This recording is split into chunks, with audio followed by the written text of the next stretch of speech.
তার ছেলে হচ্ছে রেপ কেসের আসামি বোম্বাই। তার ছেলেকে বাঁচানোর কারণে এখন একজনের পাট্টা গালায় লাগিয়ে চিল্লাচ্ছে। চক্রবর্তী বলেছে মুর্শিদাবাদে 70% मुस्लिम আছে और हिंदू 30%। हम लोग ये 70% मुसलमान को काट कर उसके घर में गाड़ देंगे, गंगा में नहीं बहाएंगे। তার আগে আমাদের মুসলিমদের একজন নেতা, যদিও আমি তার নামটা করব না, মুর্শিদাবাদেই বাড়ি, সেও এই ধরনের হিন্দু ভাইদের জন্য কোনো একটা খারাপ কুরুচিকর মন্তব্য করেছে। দেখুন, 1 নম্বর কথা, মিঠুন চক্রবর্তী এই কথাটা যে বলেছে এর পেছনে বহুত বড় ব্রেকিং আছে। সেটা হচ্ছে তার ছেলে হচ্ছে রেপ কেসের আসামি বোম্বাই। তার ছেলেকে বাঁচানোর কারণে এখন একজনের পাট্টা গালায় লাগিয়ে চিল্লাচ্ছে। বড় দুঃখের বিষয়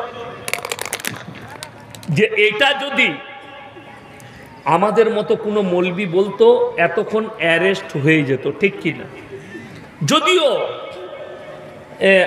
আমাদের সঙ্গে তাদের মতবিরোধ আছে। একজন বেরেলভি ভাইদের বক্তা বোম্বাইয়ের মোল্লা সালমান আজহারি, তিনি একটা খালি শের বলেছিলেন, শের, সেটার কারণে তাকে জেলে যেতে হয়েছে। তাকে জেল যেতে হয়েছিল, তার নামে কেস হয়েছে।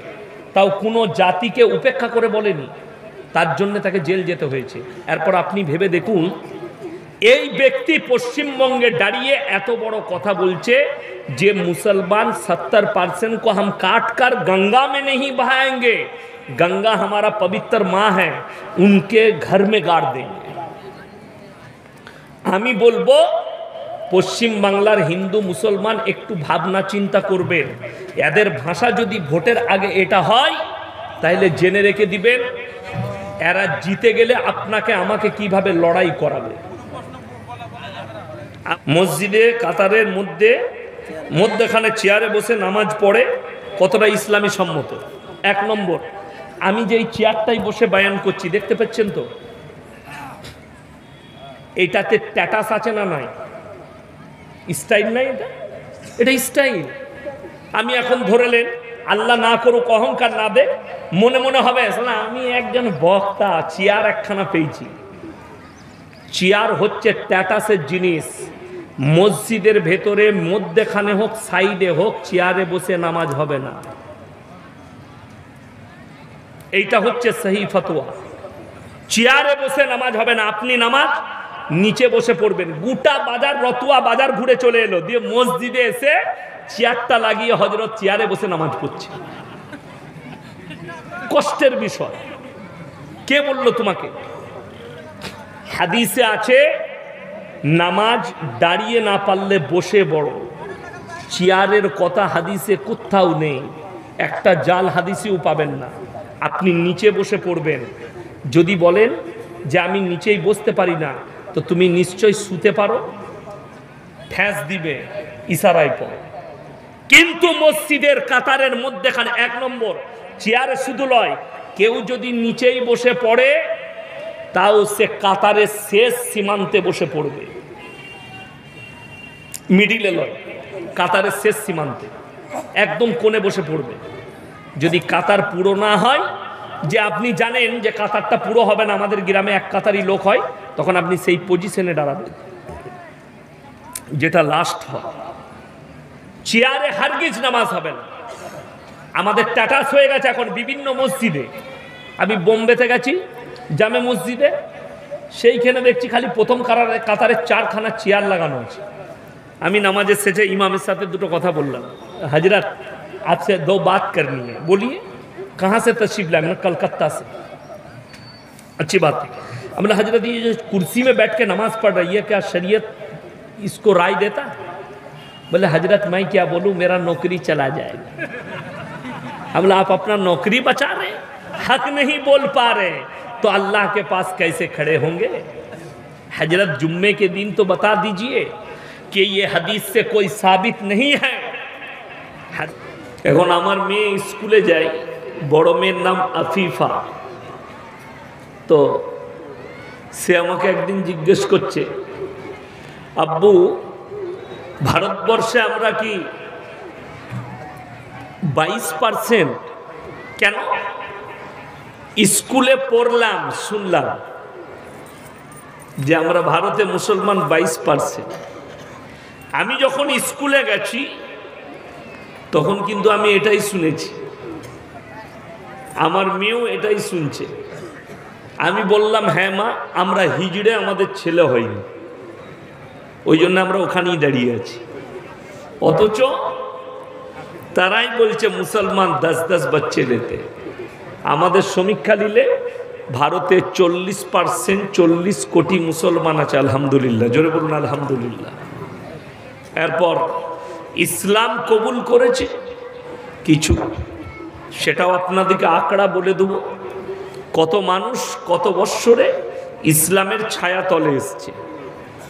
এখন বর্তমানে পৃথিবীর যেটা সমস্যা, কাদের? বেঈমান, কাফের, ইহুদি, নাসারা যারা আছে, তাদের সব থেকে বড় মাথা ব্যথা সমস্যা সেটা হচ্ছে কোরআন, ইসলাম, দাড়ি, টুপি, মুসলমান। এইটা হচ্ছে সমস্যা, বাকি অন্য কোনো সমস্যা নেই। এইটা নিয়ে প্রবলেম সবারই। কেন? একটাই কারণ, আল্লামা ইকবাল লিখেছেন, ইস ঘর কো আগ লাগি ঘর কি চিরাগ সে। মুসলমান, তোমরা নিজেদের ঘরে নিজের আগুন ধরিয়েছ। যতগুলো পৃথিবীতে, আমি পৃথিবীর বাদ দেব, বর্তমানে ভারতবর্ষে যতগুলো কোরআনের ইসলামের দুশ্মন দেখতে পাচ্ছি, সব থেকে বেশি মুসলিম ঘরে জন্ম লিয়া। যদি বলেন নামগুলো বলুন, তসলিমা নাসরিন কোনো হিন্দু ঘরে জন্ম নেয়নি, বাংলাদেশের একটা মুসলিম পরিবারে জন্ম নিয়েছে, যদিও সে ইন্ডিয়ায় বসে আছে। ইন্ডিয়ায় ভারত সরকারের প্রতি অন্য কোনো দুঃখ নেই, দুঃখ একটাই, আমাদের দেশে একজন মুসলিম চিত্র আর্টিস্ট, ছবি আঁকার আর্টিস্ট, তার নাম মকবুল ফিদা হোসেন। সে দেবদেবীর নগ্ন ছবি আঁকার কারণে তাকে দেশ ছাড়তে হয়েছে। সে ভারতের বাইরে আছে, লন্ডনে। এটাকে কি ইসলাম সাই দেয়? কখনো নয়, ইসলাম স্বীকৃতি দেয় না। শুনেলেন, কোরআন, আল্লাহ তাআলা কোরআনে নিজে বলেছেন, তোমরা কারুর দেবদেবীকে গালি দিও না, কারুর ধর্মকে গালি দিও না, তারটাকে তুমি নিজের মনে করো না। আপনি আল্লাহ বিশ্বাসী হন, কালমার দাওয়াত দেন, আল্লাহ যাকে হিদায়াত দিবে সে দাওয়াত পাবে। আমাদের জলসা ছুটছে, আমার 1 লাখের বেশি জলসা ফেসবুক আর ইউটিউবে ছুটছে। হিন্দু, মুসলিম, খ্রিস্টান, ইহুদি, নাসারা, দলিত, আদিবাসী সবাই শুনছে, সবাই শুনছে, কোনো অসুবিধা নেই। আল্লাহ যাকে হিদায়াত দিয়ে দিবে সে ইসলামের ছায়া তলে চলে আসবে। আল্লাহ যাকে হিদায়াত দিবে, আপনাদেরকে আমি তথ্য দেব, ইসলামের ছায়া তলে কত মানুষ এসছে এবং আগামীতেও আসবে। জোরে বলুন সুবহানাল্লাহ। কত মানুষ এসছে, কত মানুষ আসবে। সমস্যা কোথায়? তসলিমা নাসরিন একজন মুসলিম পরিবারে জন্মগ্রহণ করা মেয়ে, রসুলের দুশ্মন, ইসলামের দুশ্মন, কোরআনের দুশ্মন। মকবুল ফিদা হোসেন দেবদেবীর নগ্ন ছবি আঁকার কারণে তাকে দেশ ছাড়তে হয়েছে। আর তসলিমা নাসরিন কোরআনের বিরুদ্ধে, রসুলের বিরুদ্ধে, দাড়ি টুপির বিরুদ্ধে আর মুসলিমদের বিরুদ্ধে বলার কারণে ভারত তাকে ঠাঁই দিয়েছে। দিল্লিতে বসে আছে, দিল্লিতে আছে, সরকার তাকে ঠাঁই দিয়েছে। বড় কষ্ট লাগে। একজন বলছে, আমার কমেন্টে লিখেছে, তুমি কি আসাদ নূরের সঙ্গে তর্ক করবে? আমি বললাম তাকে সামনাসামনি নিয়ে এসো না, বাপের বেটা হলে সামনাসামনি বসাও আমাদের। লুকিয়ে বেড়াচ্ছে কেন? লুকিয়ে যারা গালি দেয়, আর একটা কথা মাথায় রাখবেন, এটা রাসূল সাল্লাল্লাহু আলাইহি সাল্লামের কথা। নবীজিকে একজন মুনাফিক বেঈমান গালি দিল। নবীজি বললেন, তুমি অবশ্যই যখন আমার বিরুদ্ধে আচরণ করেছো তুমি অবৈধ সন্তান। নবীজি বলেছেন মানে কথাটা অনেকটা দামি, ঠিক কিনা কথা বলেন? সেই বেঈমান নিজের মাকে গিয়ে জিজ্ঞেস করছে, সত্যি করে বলো আমি অবৈধ না বৈধ? তার মা বললে, বাবা নবী যেটা বলেছে সত্য কথা, আমি মুখ কালো করে অন্যজনের সঙ্গে জিনা করে তোকে জন্ম দিয়েছি, তুমি তোমার বাপের সন্তান নও। রাসূল বললেন, যারা নবীজিকে বর্তমান গালি দিচ্ছে, কোরআনকে, আল্লাহকে, রাসূলকে, তারা সব অবৈধ সন্তান। কুকুর দুটো সময় চিল্লায়, মাথায় রাখবে, কুকুর দুটো কারণে চিল্লায়। এক, যখন পাগল হয়ে যায় তখন কুকুর চিল্লায়। দ্বিতীয়, তার মালিক যদি পেছনে দাঁড়িয়ে থাকে তখন সে চিল্লায়। समझदारों के लिए इशारा काफी है। যারা বুদ্ধিজীবী তাদেরকে বুঝতে অসুবিধা হবে না আমি ভাষাটা কি বললাম। আমি যদি এর ব্যাখ্যা বিশ্লেষণ করি, কালকে আমার नामे अरेस्ट वारंट जारी হবে। मौलवी ने भड़काऊ भाषण दिया, मौलवी ने किसी को कुत्ता बोला, আমরা বললে দোষ।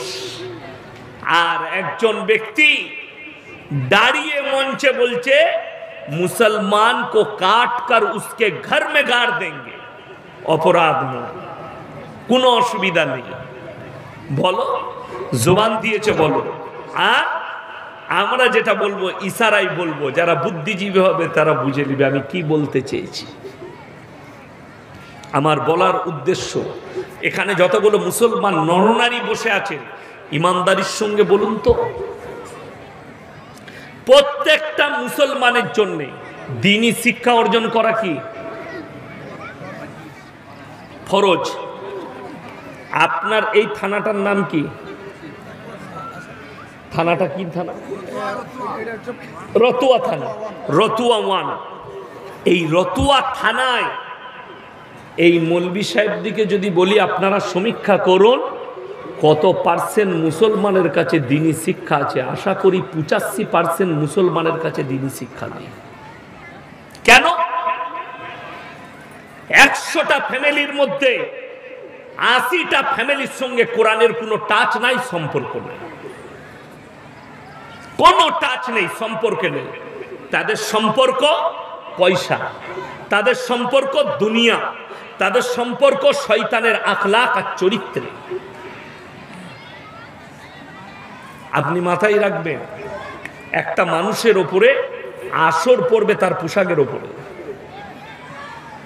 পোশাক পরিচ্ছদ যদি বেঈমান কাফেরের মতো হয় তার উপরে আসর পড়বে। আপনি একটা দামি হসপিটালে যান মালদায়,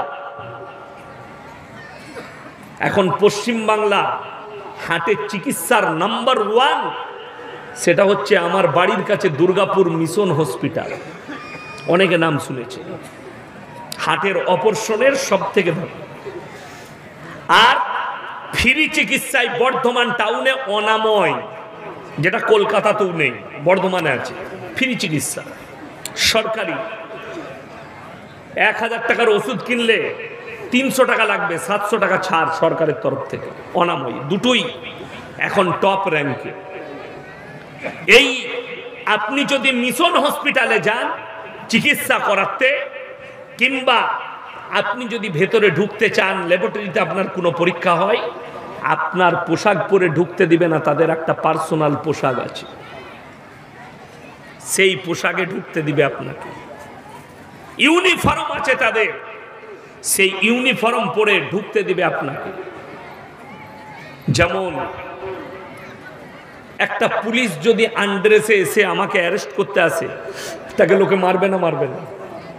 কে তুমি? পুলিশ। তোমার কি প্রুফ আছে?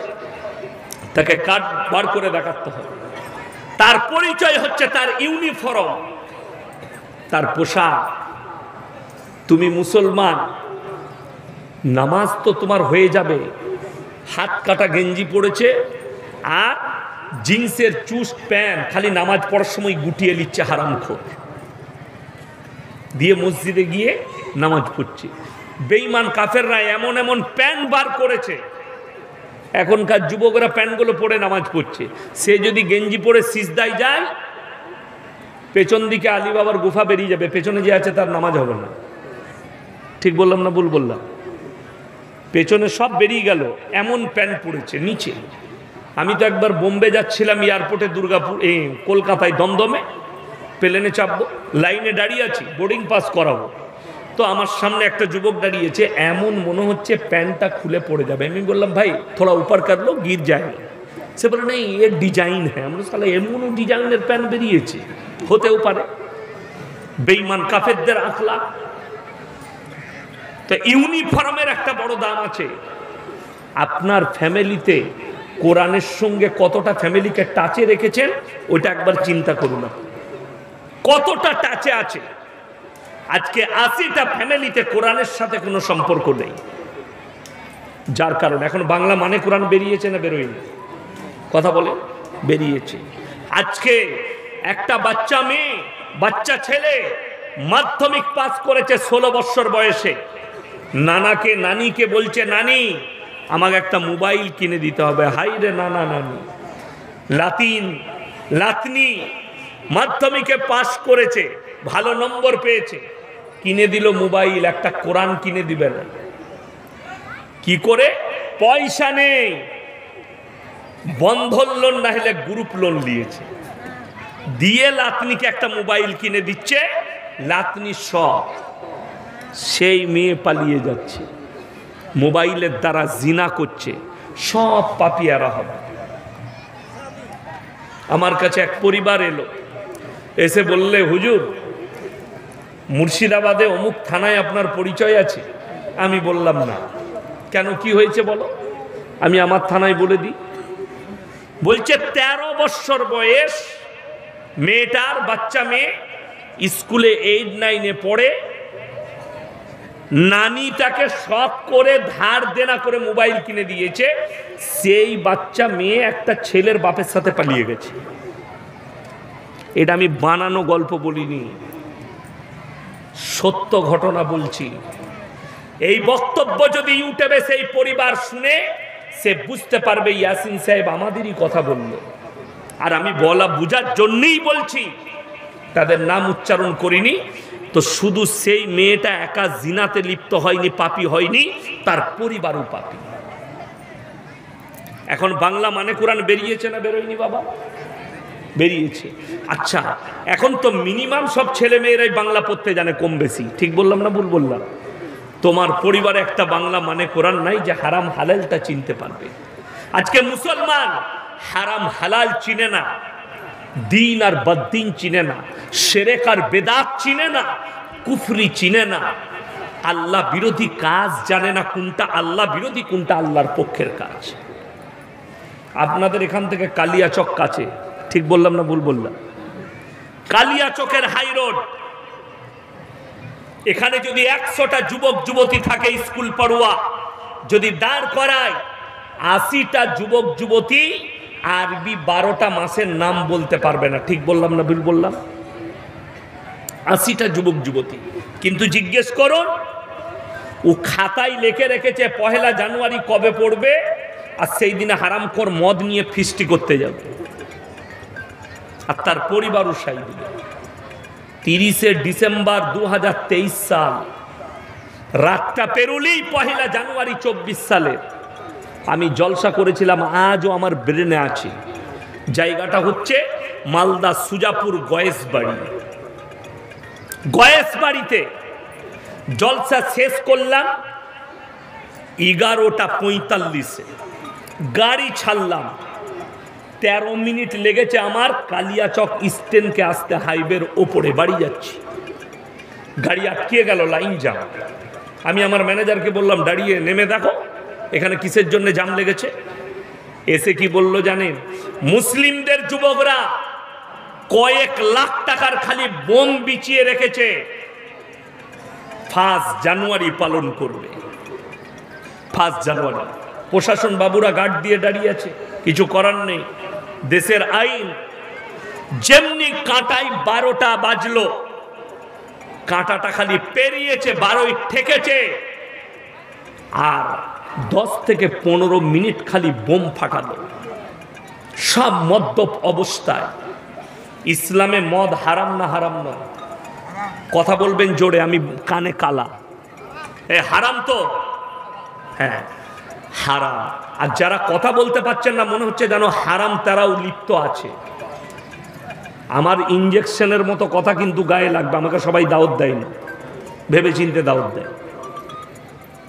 মদ যদি হারাম হয়, গাঁজা যদি হারাম হয়, যে মুসলিম মদ খাচ্ছে, যে মুসলমান মদ বিক্রি করছে, তারা জানেন কোরআনের বিরুদ্ধে আচরণ করেছে, আল্লাহর বিরুদ্ধে সংগ্রাম করেছে তারা। আল্লাহ ডাইরেক্ট কোরআনে বলেছে স্পর্শ করা হারাম, অথচ তুমি মুসলমান, তুমি মদ খাচ্ছ প্লাস মদের কারবার করছো, মদের কারবার। আজকে জানেন কিয়ামতের আলামতটা কি এসছে আপনার কাছে? মানুষ হারামকে হালাল করে নিবে, আর হালাল থেকে মানুষ দূরে সরে যাবে। আপনাদেরকে ছোট্ট কথা বলে দিই, অনেক গায়ে লাগার কথা, যারা শিক্ষিত আছেন তারা বুঝে যাবেন আমার ছোট কথায়।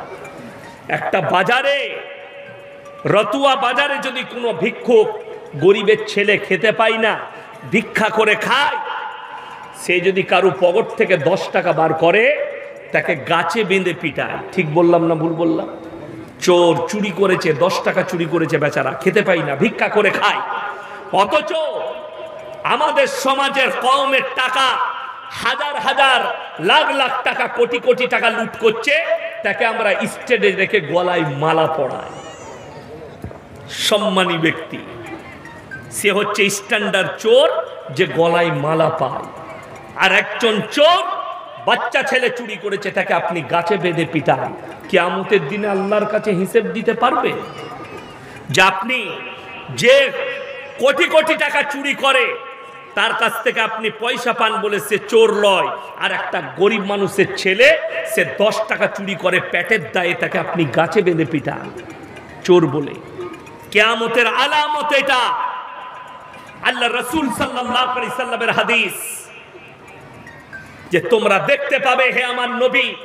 নবীজি বললেন, সাহাবীরা শোনো, কিয়ামতের আলামতের মধ্যে মারাত্মক আলামত, অশিক্ষিত মূর্খরা দেশ চালাবে আর শিক্ষিতরা চুপচাপ বসে তাকিয়ে দেখবে। আজকে ওটাই হয়েছে। আসসালামু আলাইকুম। ডেলিগেটে যারা খাবেন দয়া করে আর বলবো না, এটা শেষ। আপনারা 50 টাকা করে মহিলাও খেতে পারেন, মহিলা পুরুষ সবাই খেতে পারেন। ডেলিগেট ফাঁকা আছে।